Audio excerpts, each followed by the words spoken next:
Informasi penting di tanggal 30 September 2022. Ini bagi yang memiliki anak sekolah ataupun peserta didik mulai dari jenjang SD, SMP, SMA ataupun SMK.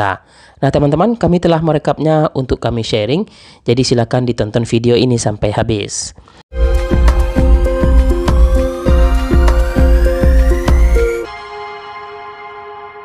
Assalamualaikum warahmatullahi wabarakatuh, teman-teman sahabat sosial. Salam sejahtera untuk kita semua. Welcome Daniel Dunsana Emril. Semoga selalu betah stay di channel ini. Kami akan terus konsisten mengabarkan informasi perkembangan penyaluran program bantuan pemerintah. Nah, teman-teman, sebelum saya lanjut ke poin pembahasan di video kali ini, yang baru join silakan tekan dulu tombol subscribe-nya dan nyalakan lonceng notifikasinya. Terima kasih untuk semua yang selalu mensupport kami. Peserta didik dari jenjang SD, SMP, SMA ataupun SMK tentunya di tahun 2022 ini mendapatkan program bantuan anak sekolah. Selain dari program bantuan Kemensos, yaitu bagi KPM PKH yang memiliki komponen pendidikan, ada bantuan yang diterima dari Kementerian Pendidikan Kebudayaan, Riset dan Teknologi. Nah, teman-teman, perlu diketahui sejak dari awal tahun 2022, bantuan anak sekolah sudah disalurkan kepada peserta didik. Kalau kita lihat dari data yang ditampilkan oleh kementerian, bahwa sampai saat ini sudah lebih dari 11 juta peserta didik yang mendapatkan atau yang sudah mencairkan program bantuan tersebut. Dan itu sudah dinikmati tentunya dari jenjang SD sampai dengan SMA dan SMK. Bantuan yang diberikan dengan nilai insentif 450.000 untuk SD, kemudian 750.000 untuk SMP dan 1 juta rupiah untuk SMA ataupun SMK.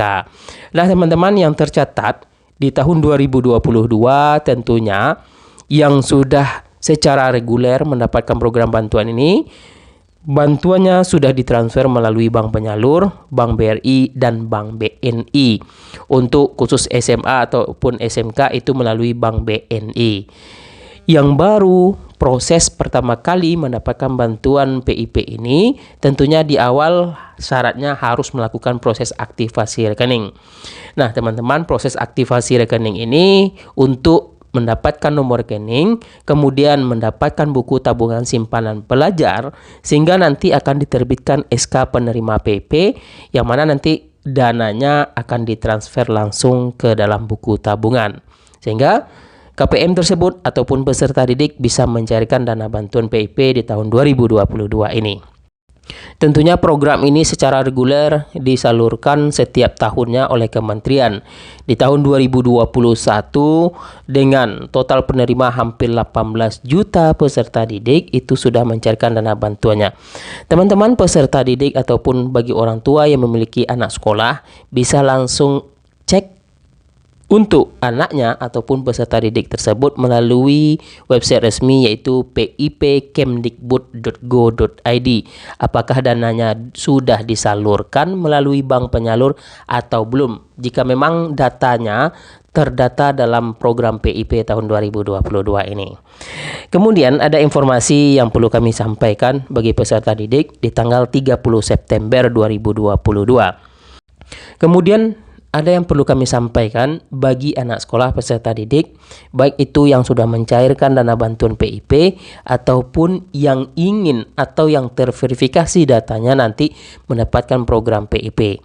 Yang sudah tersalurkan program PIP dalam tahun 2022 itu hanya 1 kali pencairan. Jadi tidak ada lagi proses pencairan berikutnya di tahun ini, karena bantuan ini diberikan 1 kali dalam 1 tahun ajaran. Jadi teman-teman sahabat sosial, terkait yang belum mendapatkan program PIP atau memang layak mendapatkan program ini, ada informasi terkait pengajuan program PIP ini, baik itu melalui satuan pendidikan ataupun yang tercatat dalam data DTKS. Karena prosesnya memang melalui 2 jalur ini. Yang pertama, mayoritas program dari Kemensos penerima bantuan bagi KPM, yaitu apalagi yang memiliki komponen pendidikan, penerima program PKH itu diajukan prioritas mendapatkan program PIP anak sekolah. Jadi tidak semua, ini sebagian karena perlu data verifikasi lagi oleh kementerian. Kemudian yang kedua itu melalui usulan satuan pendidikan, ini nanti datanya diteruskan ke Kementerian Pendidikan dan Kebudayaan. Proses akan dilakukan verifikasi sehingga nanti bagian pusat layanan pembiayaan pendidikan akan menerbitkan SK nominasi penerima PIP yang diteruskan ke KPPN, sehingga nanti KPPN akan meneruskan dananya ke bank penyalur. Nah teman-teman, ada informasi terkait di tanggal 30 September 2022 terkait surat keputusan yang telah diterbitkan oleh kementerian melalui pusat layanan pembiayaan dan Pusat Layanan Pembiayaan Pendidikan, yaitu dari kementerian, bahwa di tanggal 30 September tersebut bagi peserta didik. Kalau kita lihat ini ada sekitar 8 isian yang tercantum dalam surat keputusan tersebut. Ini melalui Pusat Layanan Pembiayaan Pendidikan, Kementerian Pendidikan, Kebudayaan, Riset, dan Teknologi. Kita akan bacakan secara rinci atau secara ringkas saja terkait isian yang ada dalam surat tersebut. Yang pertama yaitu data pengajuan PIP dari sekolah melalui aplikasi Dapodik terakhir tanggal 15 Agustus 2022 yang lalu.